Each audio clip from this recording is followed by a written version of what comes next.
সুপ্রিয় দর্শক, অসংখ্য প্রীতি ও শুভেচ্ছা দিন। আমি শহীদুল ইসলাম।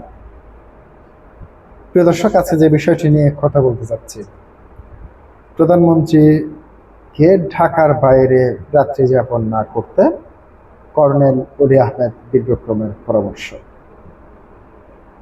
প্রিয় দর্শক, তিনি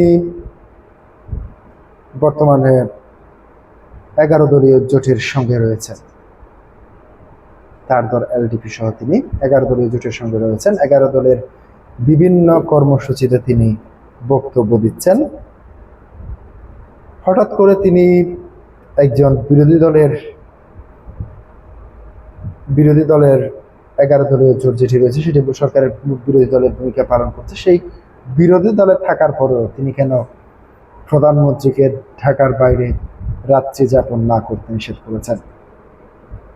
প্রিয় দর্শক, কর্নেল অলি আহমেদ বীর বিক্রমের অতীত ইতিহাস যদি আপনি দেখেন, বর্তমান প্রধানমন্ত্রী তারেক রহমানের বাবা শহীদ রাষ্ট্রপতি জিয়াউর রহমানের বিশ্বস্ত সহচর ছিলেন। কালুরঘাট বেতার কেন্দ্রে যখন শহীদ প্রেসিডেন্ট জিয়াউর রহমান বঙ্গবন্ধুর পক্ষে যে ভাষণটি দিয়েছেন, সেই ভাষণের পেছনে তারও কিছু গুরুত্বপূর্ণ ভূমিকা রয়েছে। তিনি সাবেক প্রধানমন্ত্রী খালেদা জিয়া এবং তারেক রহমানের বাবা শহীদ রাষ্ট্রপতি জিয়াউর রহমানের বিশ্বস্ত ও আস্থাভাজন একজন ব্যক্তি ছিলেন। তিনি বিএনপি সরকারের সফল যোগাযোগ মন্ত্রীর দায়িত্ব পালন করেছিলেন তৎকালীন সময়ে। তার পাশাপাশি বেশ কয়েকবার তিনি বিএনপি থেকে সংসদ সদস্য নির্বাচিত হয়েছেন, তিনি এবং তার স্ত্রী। প্রদর্শক, মূলত সেই সুবাদে বর্তমান প্রধানমন্ত্রী তারেক রহমান তার ভাইপো কিংবা ভাতিজা হন। যদিও তাদের মধ্যে মিষ্টি সম্পর্ক না থাকলে রাজনৈতিক কারণে তাদের মধ্যে বিভিন্ন বিভেদ সৃষ্টি হলেও মূলত প্রধানমন্ত্রী তারেক রহমানকে তিনি সতর্ক করে দিয়েছেন। আপনারা জানেন তার বাবা শহীদ রাষ্ট্রপতি জিয়াউর রহমান কিভাবে নিহত হয়েছিলেন। চট্টগ্রাম সার্কিট হাউসে কি নির্মমভাবে তাকে হত্যা করা হয়েছিল। দর্শক, সেই ধরনের ঘটনা যাতে পুনরাবৃত্তি না ঘটে সেজন্য তাকে প্রধানমন্ত্রীকে যথেষ্ট সচেতন থাকার আহ্বান জানিয়েছেন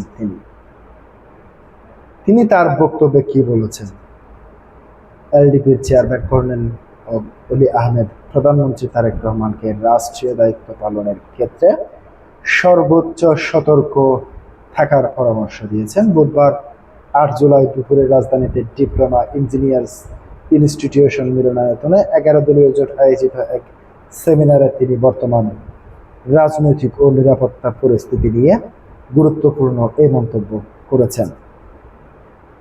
সেমিনারে বক্তব্য রাখতে গিয়ে এলডিপির চেয়ারম্যান প্রধানমন্ত্রীকে ঢাকার বাইরে রাত্রি যাপন না করার পরামর্শ দেন। কারণ হিসেবে তিনি বলতে চান, চারদিকে আপনি প্রধানমন্ত্রীর শত্রু দ্বারা পরিবেষ্টিত। 11 দল আপনার শত্রু না, বরং 11 দল আপনার বন্ধু, যার কারণে প্রকাশ্যে আপনাকে পরামর্শ দিচ্ছে। এই পরামর্শ জামাতের জন্য না, 11 দলীয় জোটের জন্য না, এটা দেশের মঙ্গলের জন্য। তিনি অভিযোগ করে যে বিষয়টি তুলে ধরেছেন, সরকারের ভেতরে এবং রাজনৈতিক পরিমণ্ডলে বিএনপি গোয়েন্দা সংস্থার প্রভাব, বিদেশি গোয়েন্দা সংস্থার প্রভাব রয়েছে বলে গুরুতর অভিযোগ করেন অলি আহমেদ। তিনি দাবি করেন, যারা বিদেশি গুপ্তচর হিসেবে দেশের ভেতর কাজ করছে তাদের অবিলম্বে চিহ্নিত করে আইনের আওতায় আনা প্রয়োজন। অলি আহমেদের মতে এই ধরনের ব্যক্তিরা শুধু সরকারেরই নয়, বরং সমগ্র দেশের জন্য বড় ধরনের ঝুঁকির কারণ হয়ে দাঁড়িয়েছে। তিনি সতর্ক করে বলেন, প্রকাশ্যে বিরোধীদের চেয়ে ক্ষমতার কাছাকাছি অবস্থানকারী ব্যক্তিদের মাধ্যমে বড় ধরনের বিপদের আশঙ্কা বেশি থাকে। দেশের সার্বিক পরিস্থিতি নিয়ে উদ্বেগ প্রকাশ করে এলডিপির চেয়ারম্যান বলেন, রাষ্ট্র পরিচালনার পাশাপাশি বিদ্যমান চ্যালেঞ্জ মোকাবেলায় সরকারের কার্যকর সংস্কার উদ্যোগে মনোযোগ দিতে হবে। আইন শৃঙ্খলা পরিস্থিতির উন্নয়নের উপর জোর দিয়ে তিনি বলেন, বিভিন্ন এলাকায় চাঁদাবাজির মতো ঘটনা ঘটছে যা জনজীবনের অস্বস্তি তৈরি করছে। এছাড়াও অনৈতিক কর্মকাণ্ডের ধীরগতি ও নতুন বিনিয়োগ আকর্ষণের যে চ্যালেঞ্জগুলো তৈরি হয়েছে তা কাটিয়ে উঠতে কার্যকর পদক্ষেপ গ্রহণের আহ্বান জানিয়েছেন তিনি। সেমিনারে অলি আহমেদ স্পষ্ট করেন যে 11 দলীয় জোট কোনোভাবেই সরকারের বা প্রধানমন্ত্রীর শত্রু নয়, বরং রাষ্ট্রের বৃহত্তর স্বার্থে তারা গঠনমূলক পরামর্শ দিয়ে যাচ্ছে। তিনি দেশের স্বার্থে কার্যকর নেতৃত্ব নিশ্চিত করার জন্য প্রধানমন্ত্রীর প্রতি আহ্বান জানিয়েছেন। প্রিয় দর্শক, আজকে পর্যন্তই। আসসালামু আলাইকুম।